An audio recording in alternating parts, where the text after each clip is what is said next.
They come by the dozen after weeks of travelling. ¿Quién vienen? ¿Y los dos? Okay. They've just crossed the Rio Grande and happily turned themselves in to US border agents.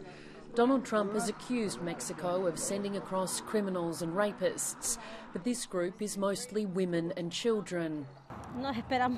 We're hoping they let us go and let us pass, this woman says, and they probably will let her go under a policy called catch and release.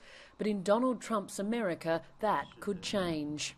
I'm on the east side of the Angel Duas Bridge. I got 14 OTMs. You think you can send somebody?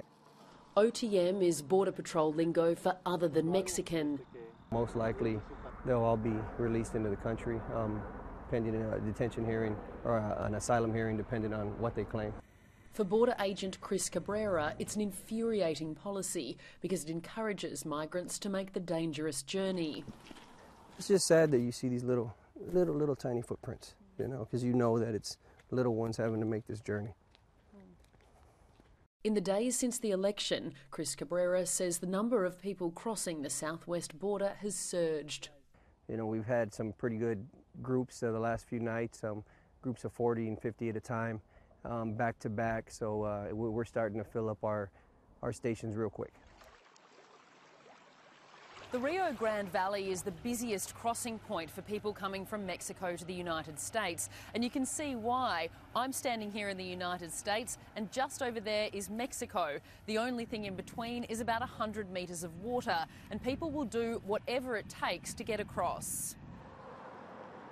In the Texas border town of McAllen is America's own refugee camp. It's run by the local church.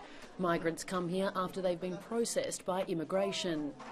I think that maybe what has been encouraged them to come right now has been the election and the fear that maybe the coming now would be the best opportunity for them to enter the country because later on they won't be able to do it.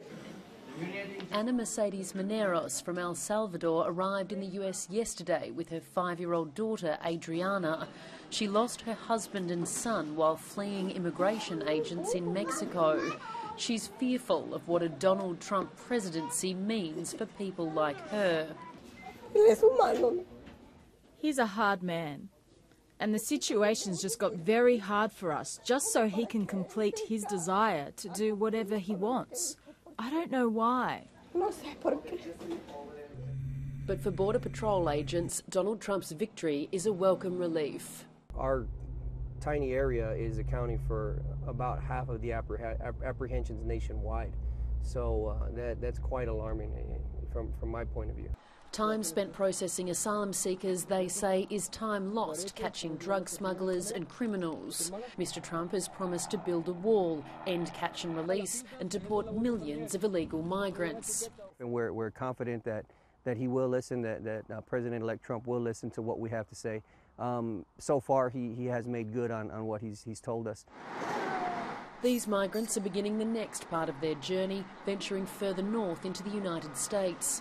They don't speak any English, and all they have with them are bus tickets and a folder with their court papers and destination details. Meagre possessions for a new beginning and an uncertain future in Donald Trump's America. Stephanie March, ABC News, McAllen, Texas.